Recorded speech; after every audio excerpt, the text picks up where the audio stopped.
Hello అండి అందరికీ. So, ఈరోజైతే నేను ఒక 2 రకాలు 2 టైప్స్ అనమాట. వెరీ ఇన్నోవేటివ్ ఇయర్ రింగ్స్‌తో మీ ముందుకైతే వచ్చాను నేను. సో, చాలా ఇయర్ రింగ్స్ నేను పెట్టానండి.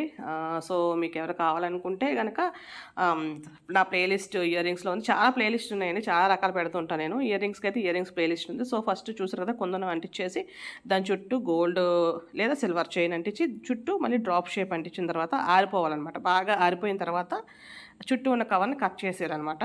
చుట్టూ ఉన్న కవర్‌ని కట్ చేశాక చూసారు కదా! హెడ్ పిన్ తీసుకొని హెడ్ పిన్‌కి ఫస్ట్ ఒక చిన్న పోస్ ఎక్కించి తర్వాత బ్లూ పైన ఎలాగ కొందన బ్లూ ఉంది కాబట్టి బ్లూ పోస్ ఎక్కించాను. తర్వాత రింగ్ కూడా ఎక్కించాను రింగ్ పిన్ కూడా. సో, దీన్ని చుట్టేయాలి. చుట్టేసిన తర్వాత ఇంక అది బయటకి రాదనమాట. మనకి కిందనే హ్యాంగింగ్ లాగా రెడీ అయిపోద్ది. సో, ఆ హ్యాంగింగ్‌ని ఇప్పుడు నేను చూపించినట్టుగా అక్కడ అతికిచ్చేయాలి. పైన స్టడ్ అతికిచ్చాలి.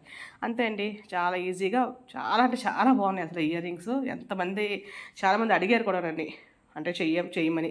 సో, నెక్స్ట్ ఇయర్ రింగ్స్‌కి వద్దామండి. నెక్స్ట్ ఏంటంటే ఒక కవర్ తీసుకొని మధ్యలో నార్మల్‌గా కుందననమాట మధ్యలోది. చుట్టూ ఉండేవి మాత్రం 3D కుందన్స్.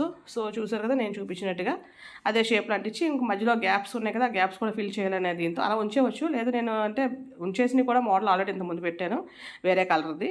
సో, ఇదేంటంటే గ్యాప్ ఉంచకుండా ఇంకా చుట్టూ కూడా మధ్యలో గ్యాప్స్‌లో రౌండ్ కుందన్స్ వేసాను. బాగా ఆరిపోవాలండి. ఆరకుండా తడిగా ఉన్నప్పుడు మాత్రం కట్ చేయకూడదు. సేమ్ ముందు ఎలాగైతే మనం రెడీ చేసామో పూస కలర్ మార్చాను. సేమ్ ప్రాసెస్ అనమాట. అలాగే పెట్టి దాన్ని నొక్కేయాలి గట్టి నొక్కేయాలనమాట. సో, మనకి హ్యాంగింగ్ అనేది రెడీ అయిపోద్ది. ఆ హ్యాంగింగ్ రెడీ అయిపోయిన తర్వాత సేమ్ కింద అలా హ్యాంగింగ్ అండ్ పైనేమో మనం స్టడ్ అంటించేయాలి. అంతే అండి.